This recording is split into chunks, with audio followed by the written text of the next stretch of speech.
Hello, hello, hello. Welcome.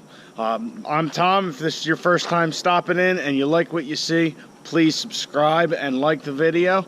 But if you've been here before, you know me all too well. So anyhow, we're going to get cracking today. There's a bunch of shit I want to get done.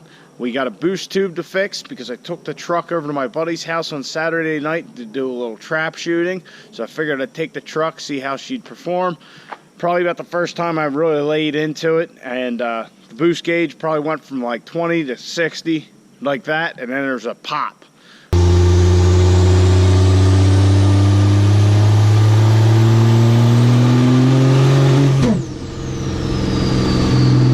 Well, we blew a boost tube on the cold side pipe coming off the intercooler, and I lost the clamp, but that's fine because I actually have a new boost tube for it that I ordered before I knew if the BD one was going to fit or not. So we have a 4-inch Flow Pro boost tube we're going to put in there. I got the exhaust. As you can see, I got the exhaust all welded up. I got the adapter installed on there so we can slide that on and get the truck having an exhaust. That was the other problem. When I blew that boot, it was very, very, very smoky. So the underside of the truck is all sooted up, I'm sure. And lastly, I want to get the CCV delete done because I drove it over there, and when I got there, it seemed like there was some oil on the side. What is that? Something was rustling around over there. Anyway, when I got there, there's some oil on the passenger side of the motor, and I'm thinking maybe it's because I hadn't done the CCV delete yet, and the filter feels pretty heavy, so it's liable to be the original filter, be all clogged up, and with no vacuum pulling on it, who knows? So I would like to at least get those 3 things taken care of. We'll see how far we get, but let's jump right in.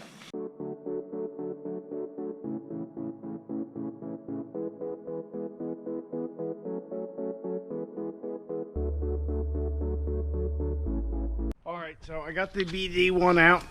As you can see, it's a 3.5-inch pipe. This is the Flow Pro one. Here's the part number if you have any interest. But as you can see, it's 4-inch and certainly is a good bit bigger than the BD. So we're going to put this in and see how it does with the Flow Pro's boost tube here. They give you another silicone 4 to 4-inch hose. So we'll use that and our banks coming from our intercooler, and we'll be good to go. So let's get this puppy installed and hope she holds up under pressure.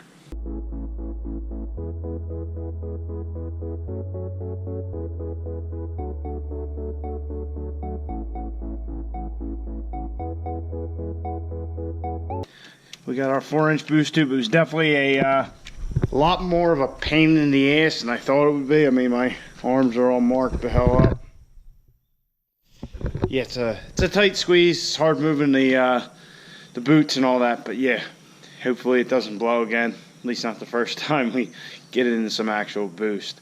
So anyway, we're gonna move on to the CCV delete. Really, normally with your CCV, your crankcase vent, this would run down your turbo, which would cause a pull of vacuum, and a lot of your oil vapors actually get trapped here in this filter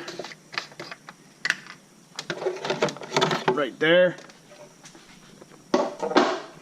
So if you have one of these trucks, eventually you would have to replace it, replacement part number. But this one's definitely very heavy compared to the one that was in my gray truck when I deleted the CCV. So we're going to take this apart and gut it. And basically all you do is you pull it apart here at the edges with like a screwdriver. You pry it apart, if I remember correctly. And then just kind of scrape and cut that filter media out of there. It can be a little bit messy, but oh well. So we'll do that, and then we got a little filter to put on our breather tube here.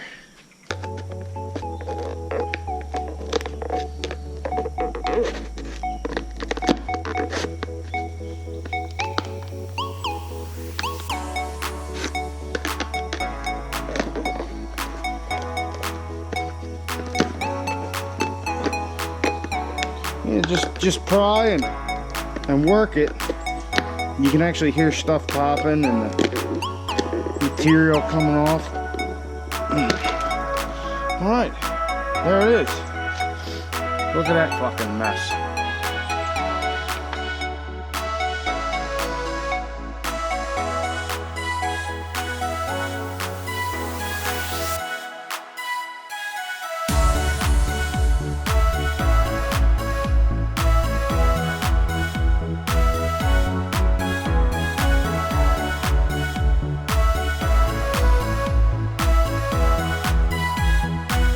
As you can see, with a little bit of elbow grease, you get all that shit out of there, and you can pop this little cover back on here. And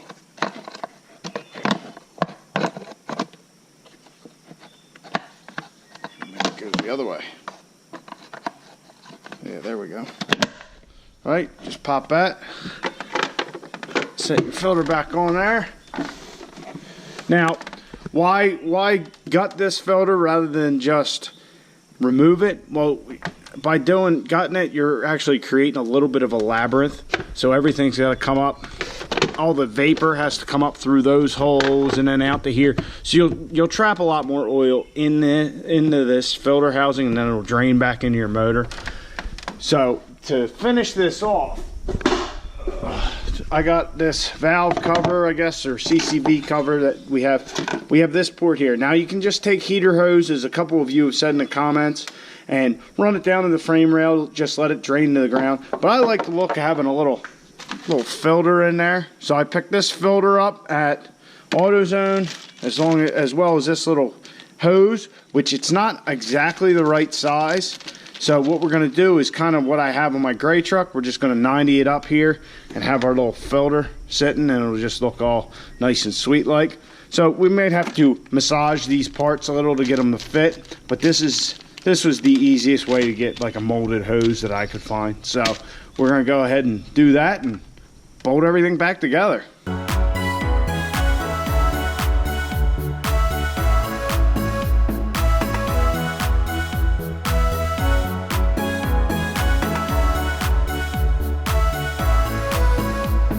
All right, so the hose clamp that came with this filter didn't fit. And if you guys saw, I actually used a heat gun to expand this a little. The hole was a little too small, but we got her on there. I'll have to get a hose clamp for it, but it's not going anywhere. Now we're going to quiet this thing up a little bit. We're going to throw that exhaust on.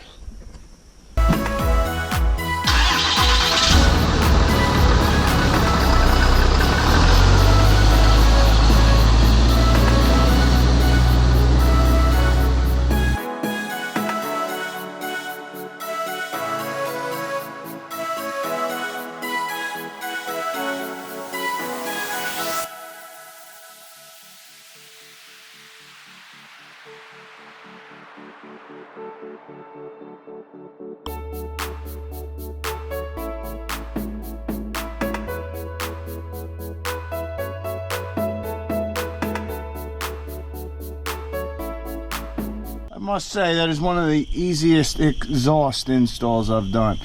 Now, just for note, use these band clamps when you're doing exhaust, when you have a choice, because this way you can actually get the pipes apart. If you use U-bolts like most people do on an exhaust system, they are a mother to get apart because it ends up deforming the pipe. Alright, so the exhaust is installed. As you can see, just running that little bit of time with just the downpipe, that thing is just caked with soot underneath. And I mean, like I said, that was an easy install. I really wasn't under there long, but yeah, that's soot. It's a pain in the ass. So needless to say, don't run something with just a downpipe unless you're aware of the consequences, because it blows. So I'm gonna get cleaned up a little bit. We'll start this puppy.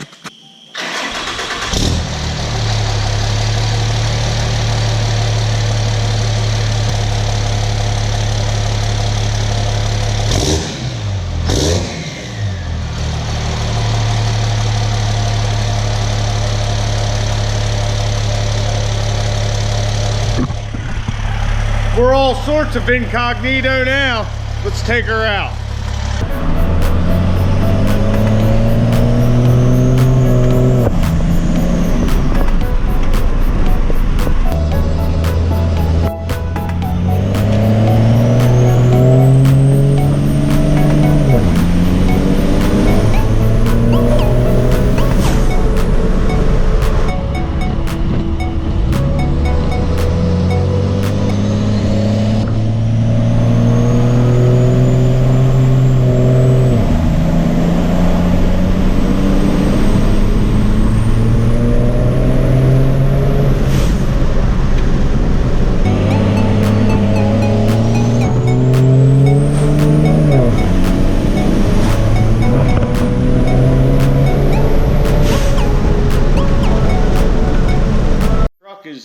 little rowdy, and we definitely, with the exhaust, have quite the sleeper on our hands. I mean, who would suspect this fucking thing?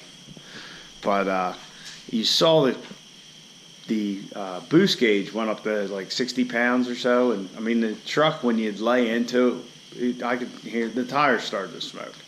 So I really didn't get on it too hard. I mean, none of that was even wide open throttle. I did put it in 4-wheel drive a little later, try to get a log for my tuner, and this thing goes. I still have a little oil on the side of the block. I don't know what that's from, whether I forgot to tighten something down underneath that valve cover. We'll have to check. But other than that, I'm very happy with how the truck is performing. And that was only tune 1. We got 4 more to go. So, yeah, we definitely need to get our traction bars on here. And, yeah, this old girl's a little rowdy. So, anyway, that was another night in the garage. I hope you enjoyed it. We'll be getting her to the track soon. We just got to figure out that oil thing and, you know, wrap up a couple other things. And it does seem like we're holding boost with our boots, so that's good. But you guys have a nice night. Get out in the garage, get to working on your truck.